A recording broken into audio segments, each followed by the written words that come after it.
We'll start with Lonnie. Let's keep going down the travel portal rabbit hole. So for me, I feel like we're getting to a point where card issuers are going to make and or force us to use our travel portals.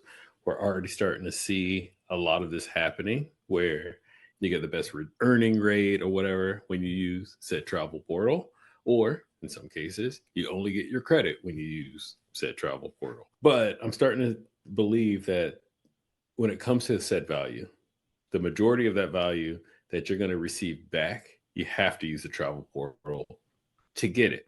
Or if you want to make sure you get the best earning rate, you have to use the travel portal to get it.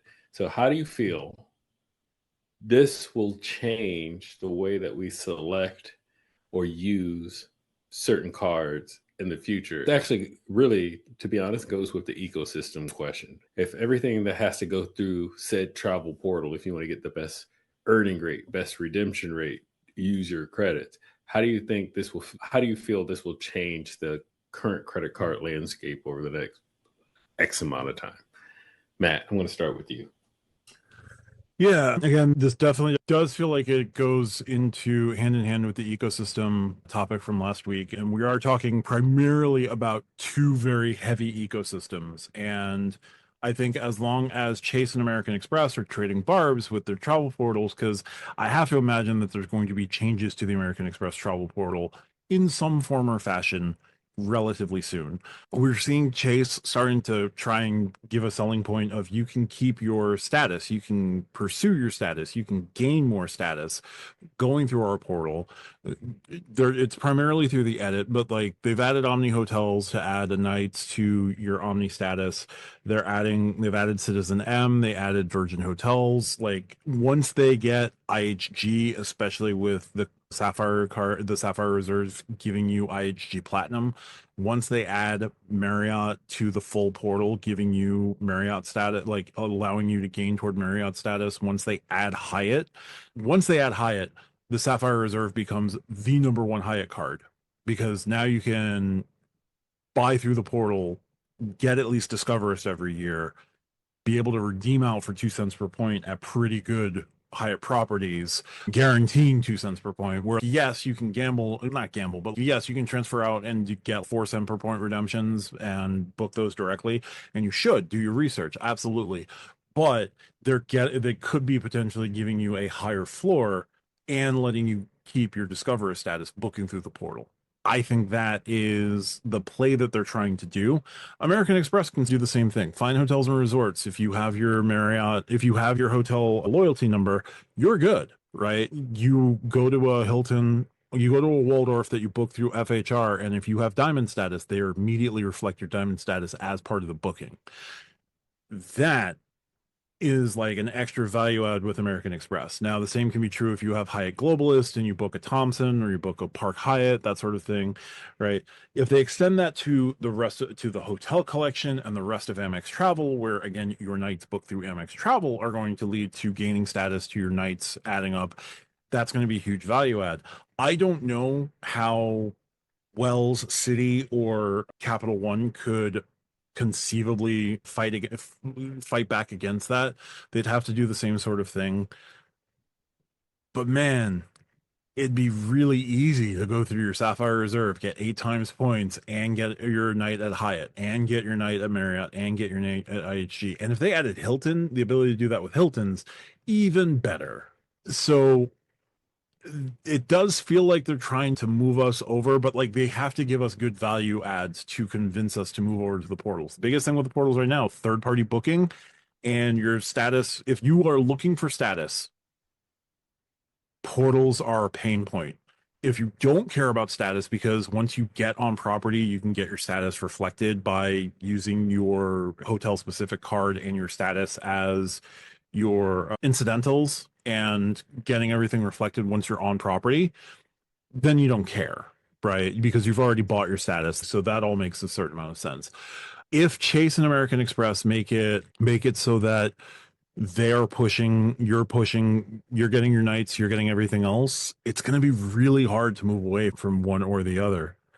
And yeah, if then it's a question of what else do they give you in the portal because you get your base earnings, you get your bonus earnings, and then you usually get your card earnings. So that's how the Hilton Aspire gets to 34x per dollar when you book a cash stay at a Hilton. Does the Sapphire Reserve answer with the ability to get 32 instead of 34, where you just have just enough missing, just enough covered, where you could convince someone not to bother getting the Hilton Aspire by booking through the portal? Is that a potential reality of this? And again, like we're just talking about two ecosystems. Like it's going to force other portals to try and go and negotiate the same sort of deals where like Expedia will have to trade some profits in order to get your nights to count. Rove is going to have to trade away some profits in order to get your nights to count because the other portals that are not the card issuing portals are also going to have to find a way to deal with this. So it's an interesting play by American Express and by Chase. I don't know that any of the other credit card issuers have an answer for it right now. And I would be surprised if any of the other travel portals have an answer for it because what they're starting to do is what you get from Virtuoso or Hyatt Privé or Bonvoy Stars. And until Expedia can answer, like a lot of people will be left in the dust.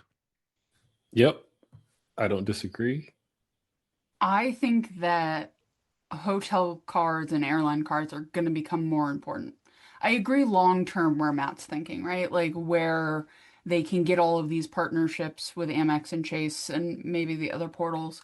I think until then, more people are going to go get a Brilliant, get an Aspire, get an IHG card, do that instead of going through portals. Exactly. Yes. Here's the thing. I don't like portals. I will use the Amex and Delta portal for specific reasons, like the Delta portal if they're having an MQD thing where you can do just a hotel booking and get MQDs from it. I will do that. I'm doing it this weekend. Would I have preferred to just go through the hotel I'm staying at directly? Yes. But I had a reason. I did it. It's one night. I'm not super worried about it. There are other hotels in Yeah. the area where if they lose my booking, I'm good. You probably have at least a Surpass, if not an Aspire already.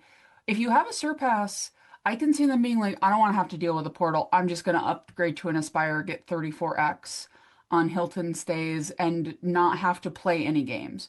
If I have 34 points per dollar every time I stay at a Hilton, that's pretty easy. So I think that these high-end cards, the Reserve, the Club with United, I think all of these cards are going to see a surge in popularity for the people with loyalty. I think if you don't have loyalty, that's when the portals are going to become more attractive to you. If you're a Hyatt person and Hyatt now counts your nights and you can get, if they're in the edit for that particular hotel 8 times, and you're just going to transfer those to Hyatt, or maybe you use the portal for even more and do that, then that might work. But for IHG, for Hilton, for even for Marriott, that might not pencil out for you in the same way until they get to the point where they're doing 34x every time you go to a Hilton, or maybe even 32x when you go to Hilton. And yeah, it's a little bit different, but do I really want to keep two cards for two more Hilton points per dollar? I think you get two Hilton points every time you look at the card. They just appear. That's how easy it is to get Hilton points. So in the short to medium term, I think those cards are going to become more important. Long term, if they get the portals situated like that, I think they could become important. But I also think like it's not as easy as just turning on the edit, right? There are a lot of mechanisms in place that have to be agreed on by the hotels, that have to be handshakes, that have to like once this kicks in for the 8X for the Chase Travel Portal, you have to see what Hyatt's going to do. Because if suddenly all of these points get devalued 6 months into the higher earnings, then Yep. that may or may not like last long term. Or it may be that now Amex goes to 10 points, like a 10x to be like compensate for that loss. So I think it's going to take a little bit of time before we can actually see what's going to happen with the portals because things have to recalibrate. Yeah. You actually, this is my pendulum swinging back to the beginning of You know what? Why not I just get rid of everything except for my United card and my hotel cards and get out of the transferable point ecosystem altogether? Where the answer might not be Chase or Amex, it might be neither. United. I It mean, might United and Delta both have pretty full featured portals to exactly where yeah. if that's and I don't know American well enough to judge their portalness, but if you're an American, and I know Jason, the ladder man in our Discord, is going full AA right now. So I'm sure if you have questions, he would be happy to answer them. Kid as well, Craig does a lot of AA. But if you have airline allegiance, you can skip the credit card portal and just use their portal, and it may help you with Mhm. miles and status and other things. So it might be like Delta, United, and American might actually make out from all of the cards, like the Platinum and the CSR and stuff going up, because yes, their cards might go up. But if you fly a decent amount, like you probably are going to have one of the higher end cards anyway, just the laws of osmosis to where it makes sense. So I could see their like the new Delta card that's coming out. I could see it. If you pay with that card in the Delta portal, you always earn some form of MQDs, right? That is always a thing that we will do now for hotel stays for a price. Let's be clear, there will be a premium price on that. But they could do that. That's going to get a lot of people to use the Delta portal. Delta would be very happy about that.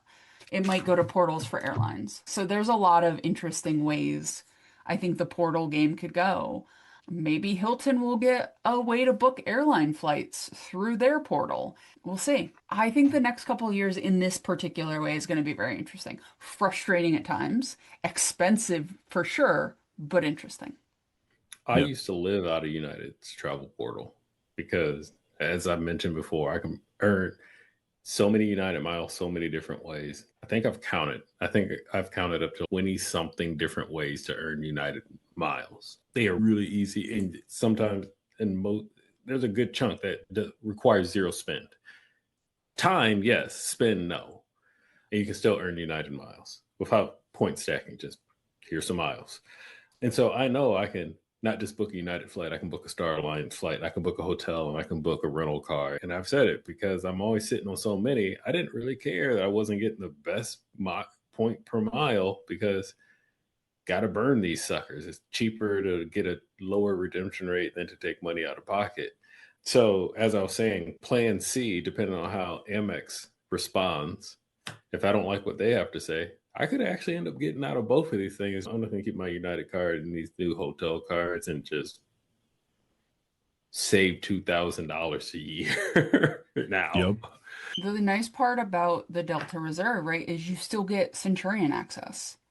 So if you're somebody who's into Amex and Delta and you like a Centurion lounge, you get on the reserve as of right now, as of June 24th, 2025, you still can go into a Centurion lounge for X number of visits a year. Yep. Yep. All right. That's all I got, Matt. Passing it back to you. Thank you, Lonnie. Also, if you were to get full Hilton status reflected through the Chase Travel Portal, you would be earning 28 points per dollar on Hilton stays booked through the Sapphire Portal. Yeah, 8 times it would break down as 8 times Sapphire points and 20 times Hilton points because 10x base plus 10x for the 100%. So I would call that 20 and 8. I would not call that 28. Because depending on if you're a Hilton loyalist, and yes, I understand we're suspending some disbelief because you're using the Chase portal to do this, Yeah. but you cannot transfer directly from Chase to Hilton. So I would call that 20 and 8, not 28. Yes, I'm being pedantic. I fully understand that, but I do think it's important, especially for the people who are not as into portals or transfer partners, for us to be clear on how. Like if it's Hyatt, sure, Yeah. but No, non-partnered. that's completely fair. You're earning a total of 28 points. You're not earning 28 Hilton points. No, that's why I didn't qualify as Hilton, but that's fair. So my